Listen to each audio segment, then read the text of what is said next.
के तपाईँलाई थाहा छ 50% वेब डेभलपरको काम एआईले खाइसकेको छ। अब केही समयमा पुरै वेब एप र मोबाइल एप पुरै एआईले बनाउने छ र तपाईँको फ्युचरमा पनि प्रभाव पार्न सक्छ।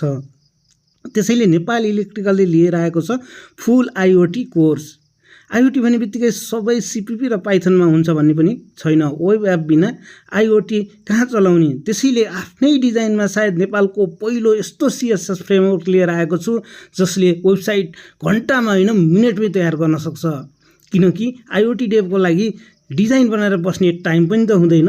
नमस्कार, यो हो नेपाल इलेक्ट्रिकल च्यानल। आउने हेरौँ डल्फिन सिएसएसको यो जादु।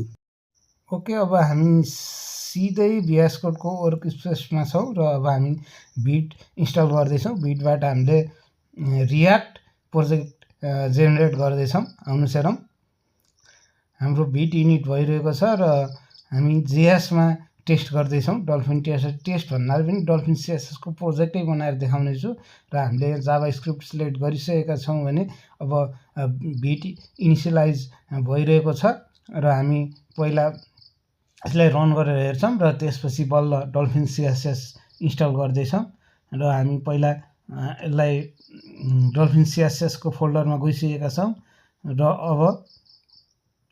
अब हामीले यसलाई सिधै डल्फिन सिएसएस पनि रन गर्न सक्छौँ। तर हामीले एकचोटि आउटपुट बिट राम्रोसित इन्स्टल भइसकेको छ कि छैन भनेर चेक गर्नको लागि हामी लोकल होस्ट चलाएर हेर्छौँ। बिट इन्स्टल भइरहेको छ, npm इन्स्टल चलिरहेको छ। अब तुरुन्तै हामी लोकल होस्टमा एकचोटि चेक गर्नेछौँ।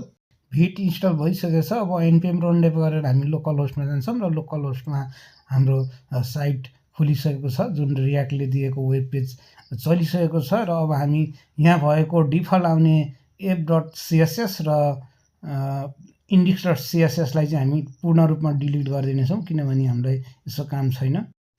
हाम्रो प्रोजेक्ट अब बिल्कुल क्लियर खाली भइसकेको छ र अब हामी सिधै npmमा गएर डल्फिन सिएसएस सर्च गर्नेछौँ। तपाईँले सर्च गर्दा डल्फिन सिएसएस npm गर्नु भने तुरुन्तै पाउन सक्नुहुन्छ र यो डल्फिन सिएसएस टोटल्ली मैले नै डिजाइन गरेको हो र यो अफिसियल ट्युटोरियल मैले बनाइरहेको छु र यो अफिसियल च्यानल नेपाल इलेक्ट्रिकल हुनेछ।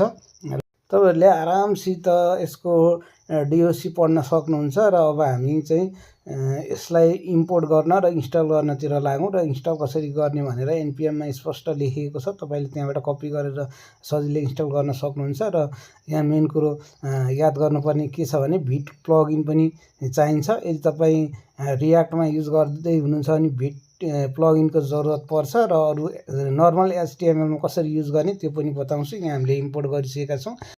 तपाईँले main.jsxमा इम्पोर्ट गरिसकेपछि बार डल्फिन सिएसएस युज गर्दाखेरि इम्पोर्ट गरिरहनु पर्दैन। त्यसैले main.jsxमै इम्पोर्ट गर्नुहोला र अन्य अनावश्यक फाइलहरूलाई डिलिट गर्नुहोला। हामीले यहाँ इम्पोर्ट गरिसकेका छौँ र भिट प्लगइन पनि मैले यहाँ राख्दैछु र हामी भिट प्लगइन यहाँबाट कपी गरेर मिलाउनेछौँ। तपाईँले यहाँ देख्न सक्नुहुन्छ, यहाँ अटो कम्प्लिटबाट मैले भिट प्लगइन ओके गराइसकेको छु। डल्फिन सिएसएस इन्स्टल गरेर डेभ सर्भर रन गर्ने बित्तिकै तपाईँले यहाँ डल्फिन सिएसएसले के क्लासहरू जेनेरेट गर्छ र के मार्करहरू जेनेरेट गर्छ भनेर तल तपाईँले नजर लगाउनु होला। यहाँ तपाईँले देखिरहनु भएको छ समथिङ 40वटा यसले मार्करहरू लोड गरिसकेको छ र अब हामी अगाडि बढौँ र सबभन्दा पहिला हामी VS कोड युनिट गर्दैछौँ। VS कोड इनिसियलाइज गर्नको लागि हामीले कुनै पनि डल्फिन सिएसएसको एक्स्ट्रा प्लगइन एड गर्नु पर्दैन। सिधै हामीले VS कोड युनिट मार्कर राख्ने बित्तिकै अटोमेटिकै VS कोड इन्टेलिजेन्स चाहिँ स्टार्ट भइसक्छ र तपाईँले कुन क्लास कसरी गर्ने भनेर अटोमेटिक VS कोड सजेसन आउन थाल्छ र यदि आएन भने तपाईँले लोकल होस्टमा गएर एकचोटि रिफ्रेस गर्न सक्नुहुन्छ। रिफ्रेस गर्ने बित्तिकै तपाईँले यहाँ तल देख्न सक्नुहुन्छ मार्करहरू लोड भइरहेका छन् र क्लास पनि सबै लोड भइसकेको छ। तपाईँले तलपट्टि देखि पनि सक्नुभएको छ dolphin CSS VS code intelligence ready now भनेर मेसेज आइसकेको छ र यदि तपाईँले एकपटक VS कोडलाई रिस्टार्ट गर्न सक्नुहुनेछ यदि सुरुमा तपाईँले गर्दै हुनुहुन्छ भने। अब हेरौँ यसको जादु। सबैभन्दा पहिला हामी app.jsxमा तपाईँलाई जादु देखाउँदैछौँ। पहिला एउटा डिभ राखौँ र डिभमा हामीले मार्कर कसरी एड गर्छौँ हेर्न सक्नुहुन्छ। यहाँ हामीले क्लासभित्रै हामीले मार्कर एड गर्छौँ। मार्करको नाम मैले यहाँ लेखिरहेको छु र अटो सजेस्ट पाउनको लागि तपाईँले एउटा कुनै सानो क्लास लेख्न सक्नुहुन्छ, जस्तै प्याडिङ 0 अथवा केही दिन सक्नुहुन्छ। त्यो दिइसकेपछि तपाईँले अटोमेटिक VS कोडबाट सजेस्ट पाउन सक्नुहुन्छ कुन मार्कर लोड गर्ने भनेर। मैले यहाँ लगइन गर्दैछु। तपाईँले जादु देखिसक्नुभएको छ, हाम्रो लगइन कोड जेनेरेट भइसकेको छ र हाम्रो आउटपुट पनि तपाईँले यहाँ देख्न सक्नुहुन्छ। र यहाँ अहिले आउटपुट सो गरिरहेको छैन किनभने इरर आएको छ। के इरर आएको छ तपाईँलाई म देखाउँदैछु। यहाँ तपाईँले यहाँ देख्न सक्नुहुन्छ, यहाँ चाहिँ आइकन रिलेटेड इरर आएको छ। यो किन आएको भन्दाखेरि हामीले चाहिँ यहाँ लुसाइड रियाक्ट चाहिँ इन्स्टल गरेका छैनौँ। अब हामी पहिला लुसाइड रियाक्टलाई इन्स्टल गर्दैछौँ।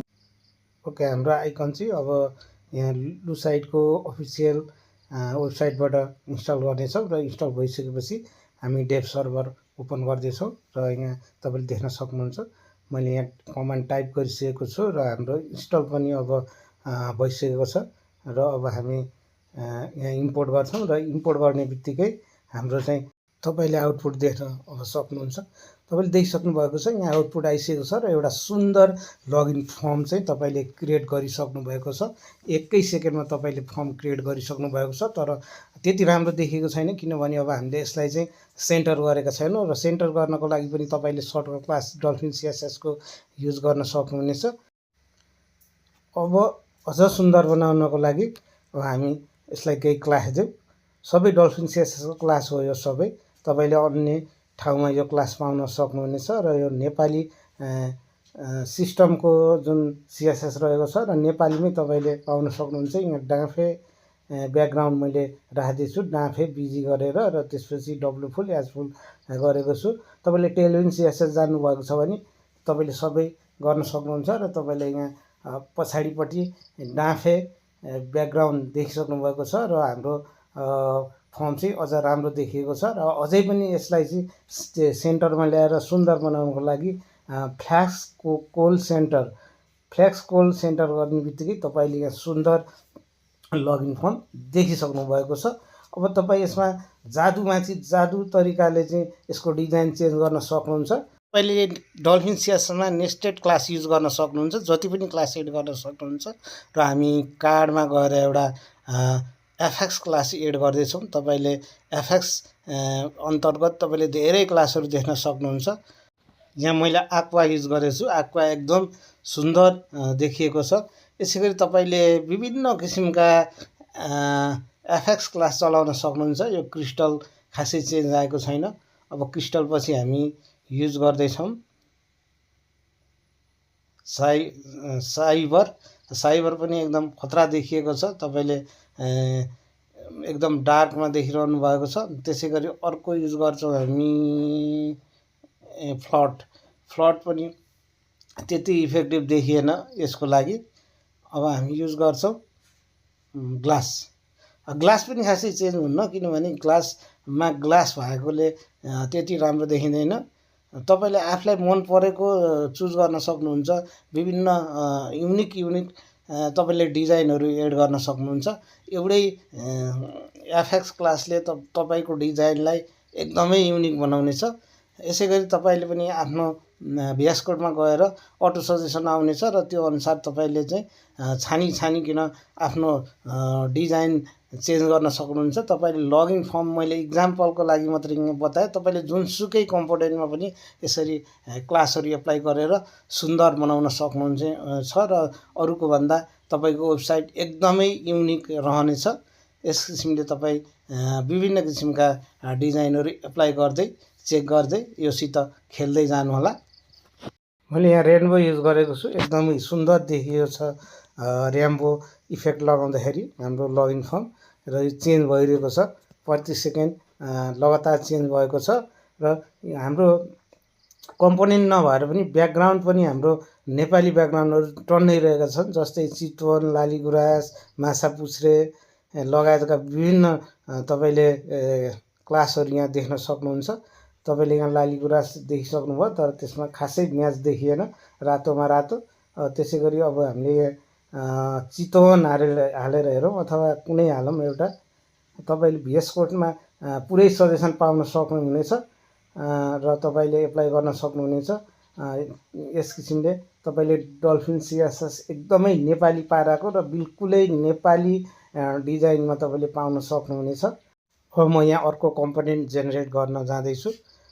मैले यो ठ्याक्कै लगइन फर्मलाई हटाएर अर्को एउटा नेभ मेनु चाहिँ जेनेरेट गर्दैछु। तपाईँले यहाँ आफै सजेसन पाउन सक्नुहुन्छ नेभिगेसन के छ कसो छ भनेर, कतिवटा मार्कर छ भनेर। तपाईँले यहाँ मार्कर एड गर्ने बित्तिकै तपाईँले हेडर क्लास एड गर्ने बित्तिकै नेभिगेसन जेनेरेट भइसकेको छ र अब यो चाहिँ सेन्टरमा आएकोले यसलाई फ्ल्यास कोड सेन्टरलाई हटाइसकेपछि यो आफै आफ्नो ठाउँमा गइसकेको छ, तपाईँले यहाँ देख्न सक्नुहुन्छ।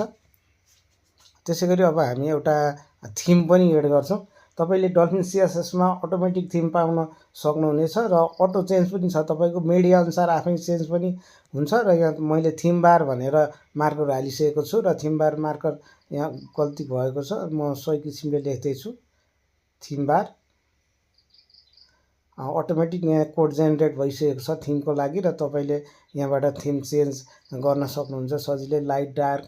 र हामीले यहाँ दुईवटा भेरिएन्ट रहेको छ थिममा पनि, एउटा डाँफे थिम छ भने एउटा डिफल्ट डल्फिन थिम रहेको छ। ओके, अब हामी एउटा ड्यासबोर्ड जेनेरेट गर्दैछौँ। डिप मैले लगाइसकेको छु र डिपमा अब हामी डल्फिन ड्यासबोर्ड भनेर एउटा मार्कर हान्ने बित्तिकै तपाईँले अटोमेटिकली सबै ड्यासबोर्डको कोड पाउन सक्नुहुनेछ, जेनेरेट हुनेछ। तपाईँले देखिसक्नु भएको छ कोड जेनेरेट भएर हाम्रो ड्यासबोर्ड पनि डिस्प्ले भइसकेको छ। तपाईँलाई यो डल्फिन CSS कस्तो लाग्यो र जाँदै यो सम्पूर्ण साथीहरूलाई सेयर गर्नुहोला र ग्रुपमा पनि सेयर गर्नुहोला, किनभने यो मेड इन नेपाल प्रडक्ट हो र नेपाली प्रडक्टलाई सबैले माया गर्नुपर्छ र हामी सफ्टवेयर डेभलपमेन्टमा चाहिँ नेपाल आत्मनिर्भर हुनुपर्छ भन्ने मेरो धारणा छ र मैले विभिन्न यस्ता फ्रेमवर्कहरू चाहिँ रेडी बनाइसकेको छु। तपाईँलाई म एक एक गरेर बताउने छु। धन्यवाद।